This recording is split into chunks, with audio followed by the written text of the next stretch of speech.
Engineer যারা আছে, BUET suit KUET, ওনাদের অযৌক্তিক যে 3 দফা দাবি, এটার বিরুদ্ধে হচ্ছে আমাদের আজকে এই দাবি। তারা আমাদের ডিপ্লোমার 10ম গ্রেড, যেটা আমাদের পূর্বের অধিকার, আমাদের নিজের অধিকার, এই ডিপ্লোমার 10ম গ্রেড, যেটা আমাদের 2013 সালে আমাদের ভাইরা রক্ত দিয়ে জীবন দিয়ে অর্জন করেছে, সেই অধিকারে তারা আবার হাত দিয়েছে। আমরা আমাদের সেই অধিকার রক্ষার জন্য আমাদের জীবন দিয়ে হলেও, আমাদের যথেষ্ট চেষ্টা দিয়ে আমরা বিএসসি ইঞ্জিনিয়ারদের এই 3 দফা দাবির বিরুদ্ধে আমাদের আজকের সারা বাংলাদেশে 49টা সরকারি পলিটেকনিকে রাস্তা সড়ক অবরোধের যে কর্মসূচি, সেই কর্মসূচির অন্তর্ভুক্ত হিসেবে আমাদের শরীয়তপুর পলিটেকনিক আজকে সেই সড়ক অবরোধ কর্মসূচি পালন করেছে। তারা বলে আমরা নাকি টেকনিশিয়ান, ডিপ্লোমাদেরকে তারা টেকনিশিয়ান বলে আখ্যা দিয়েছে। সেই টেকনিশিয়ানের 10ম গ্রেডে তারা আসার জন্য আবার তারা দাবি করতেছে। তাহলে তারা, আমি চিন্তা করি, তারা কি খেয়ে মাঝে মাঝে বক্তব্য দেয়?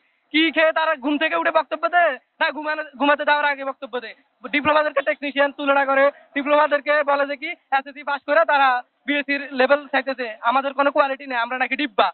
আমরা এসএসসি, আমরা ডিপ্লোমাতে এসে কারিগরি জেনারেল যে শিক্ষা অর্জন করছি, তারা বিএসসি শেষ করে আমাদের সাথে যদি তারা বার্ষে তুলনা করে, তারা পারবে না কখনো। এটা আমরা 100% শিওর গ্যারান্টি দিয়ে তো বলতে পারি। তারা আসুক, তারা আসুক, ময়দানে আসুক, আমাদের সাথে বার্ষে আসুক, আমাদের ডিপ্লোমা দাঁড়িয়ে একজনে যা পারবে তারা বিএসসি শেষ করে আমাদের সাথে কম্প্রোমাইজ করে উঠতে পারবে না। তারপরেও কিভাবে তারা 10ম গ্রেড দাবি করে? আমাদের যেটা অধিকার তারা ওইটা ছিনিয়ে নিতেছে।